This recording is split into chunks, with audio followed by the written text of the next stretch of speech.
ব্রাজিলের দাগআউটে Carlo Ancelotti আসার পরপরই ব্রাজিল স্কোয়াড থেকে বাদ দিলেন ব্রাজিলের 10 নম্বর জার্সির প্লেয়ারকে।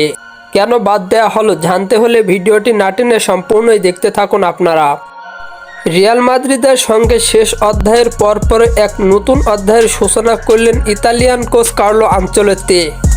স্প্যানিশ জায়ান্টের দাগআউট থেকে এবার ব্রাজিলের ঐতিহাসিক সেলেসাওদের দাগআউটে 60 বছর পর প্রথমবারের মতো ব্রাজিল জাতীয় দলে হাল ধরছেন একজন ইউরোপিয়ান কোচ। রিয়াল মাদ্রিদের হয়ে গত পরশু রাতে খেলেছেন শেষ ম্যাচটি। এই ম্যাচ দিয়ে আনচেলত্তির সান্তিয়াগো বার্নাব্যুর অধ্যায় ইতি টানা হয়েছে। বিদায়বেলা পেয়েছেন জয়, সম্মান আর অগণিত সমর্থকদের ভালোবাসা। আর এই ভালোবাসা নিয়েই পাড়ি জমাচ্ছেন দক্ষিণ আমেরিকান ফুটবলের শ্রেষ্ঠ আসনে ব্রাজিল জাতীয় দলের কোচের আসনে। আগামী আন্তর্জাতিক উইন্ডোতে ব্রাজিল মুখোমুখি হবে ইকুয়েডর ও প্যারাগুয়ের বিপক্ষে। এই দুটি ম্যাচ ঘিরেই গঠিত হয়েছে আনচেলত্তির প্রাথমিক স্কোয়াড। ব্রাজিলিয়ান সংবাদ মাধ্যমে ফাঁস হয়েছে এই স্কোয়াডের সম্ভাব্য তালিকা।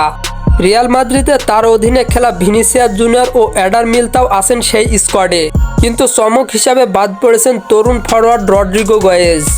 ব্রাজিলিয়ান কোচিং স্টাফদের ভাষায় শারীরিক ও মানসিকভাবে রদ্রিগো এই মুহূর্তে জাতীয় দলের চাপে খেলার জন্য প্রস্তুত নন, তাই আপাতত তাকে বিশ্রামেই রেখেছেন আনচেলত্তি। তবে সুখবর আছে ব্রাজিল ভক্তদের জন্য। দীর্ঘদিনের অপেক্ষার অবসান ঘটিয়ে জাতীয় দলে ফিরছেন নেইমার জুনিয়র। ইনজুরি আর মাঠের বাইরে নানা জটিলতা কাটিয়ে অবশেষে মাঠে ফিরেছেন ব্রাজিলিয়ান ফুটবল রাজপুত্র। 10 নম্বর জার্সি পরে আবারও মাঠ মাতাতে দেখা যাবে তাকে। এই প্রথমবারের মতো ব্রাজিলের দাগআউটে দেখা যাবে একজন ইউরোপিয়ান কোচকে। আনচেলত্তির অভিজ্ঞতা আর কৌশল ভর করে আগামী বিশ্বকাপের জন্য ঘর গোছানো শুরু করেছে 5 বারের বিশ্ব চ্যাম্পিয়নরা। তো বন্ধুরা, এই প্রাথমিক স্কোয়াড নিয়ে কি ইকুয়েডর ও ব্রাজিলের বিপক্ষে জিততে পারবে ব্রাজিল? তা আপনাদের মতামত কমেন্ট বক্সে জানাতে ভুলবেন না।